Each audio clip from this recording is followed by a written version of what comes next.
What's up, folks? Welcome to Woodworking Against the Grain. Look here, old Rod's back. We're going to do some cooking again today. We hadn't done this in a while. But today, we are going to make some seafood hush puppies. And they are going to be fit to eat. This is a hush puppy recipe that you're going to want to try next time you fry up some fish, next time you make a big pot of gumbo, or you make some jambalaya. Anything that kind of got a little seafood flavor going with it, this is the hush puppy recipe you're going to want to try. Don't be afraid of this recipe. There's no fancy techniques here. It's all just simple stuff. We're going to start out by making a little bit of a basic cornbread recipe. We got a cup and a half of good white cornmeal right here. You can use yellow if you want to. Doesn't really matter. I prefer white for hush puppies. We're going to put all our dry stuff together first, okay? We got a cup and a half of meal.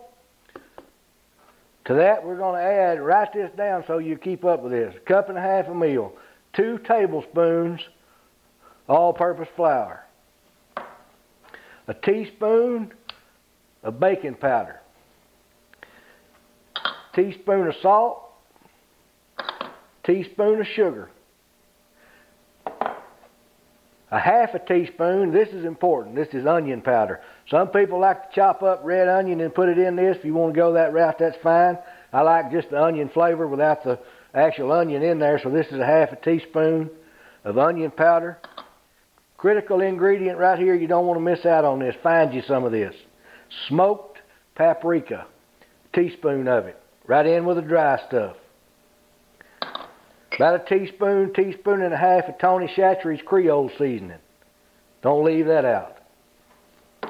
Now that's basically our dry stuff. So before we go any further with this garlic and this whole kernel corn right here, you want to take a little bit of time and stir all your dry stuff together. You don't want all that red smoked paprika over on one side of your stuff here.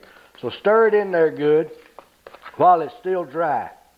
Once you get that dry stuff incorporated, where the baking powder and the salt and the flour is all evenly distributed out there in that good cornmeal, at that point, you want to add however much garlic you want. You can kind of put garlic to it to taste. This is about a teaspoon and a half of fresh minced garlic. We're going to just throw that right on top of that dry stuff. To that, we're going to add a half a cup of drained whole kernel corn.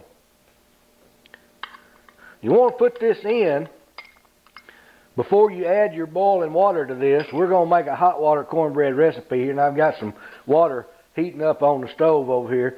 But we want anything that's got any liquid in here first, so we'll know how much water to add to it. This is what gives this a seafood kick. Now these hush puppies would be good with anything you want a hush puppy with, but this is some tiny canned shrimp in its own juice, 1 cup. We're going to add that to this dry stuff before we add this boiling water. That way we'll know how much more liquid we need to make our dough consistency just right. 1 cup of tiny shrimp in its own juice.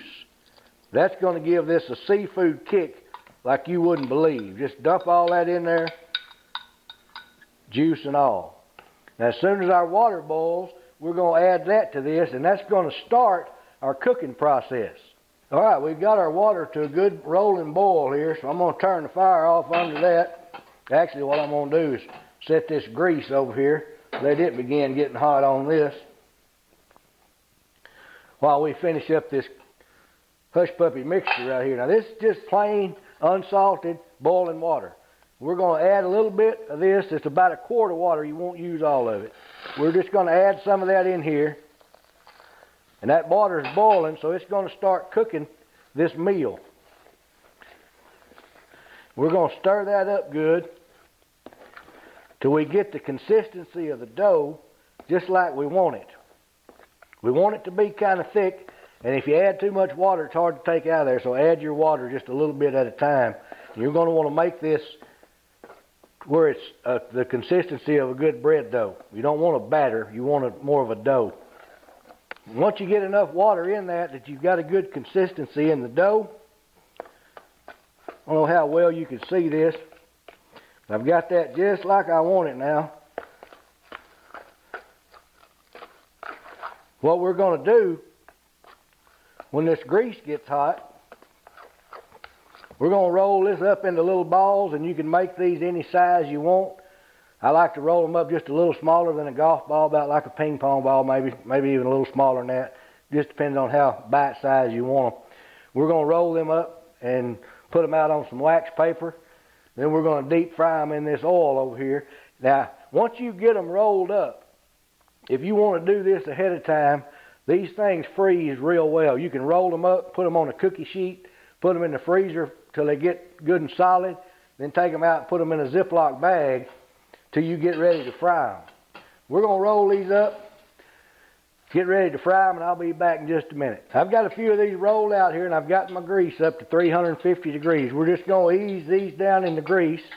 And it's not going to take very long for them to cook because they're already cooked when we added most of that hot water a while ago. All you got to do is just cook them till they're brown. You want to, if you don't, and I've got a small pot going for these. If you've got a bigger fryer going on, you can cook a bunch of them at one time. But right now, I'm not going to crowd these. Just going to cook them a few at a time till they get golden brown. We'll see how they turned out. Don't go away. I'll show these to you in just a minute. See, look how pretty and brown that is. That right there is a good hush puppy. Now you want to drain these on a rack with some paper towels under it so the grease will drain through. They won't end up soggy on you.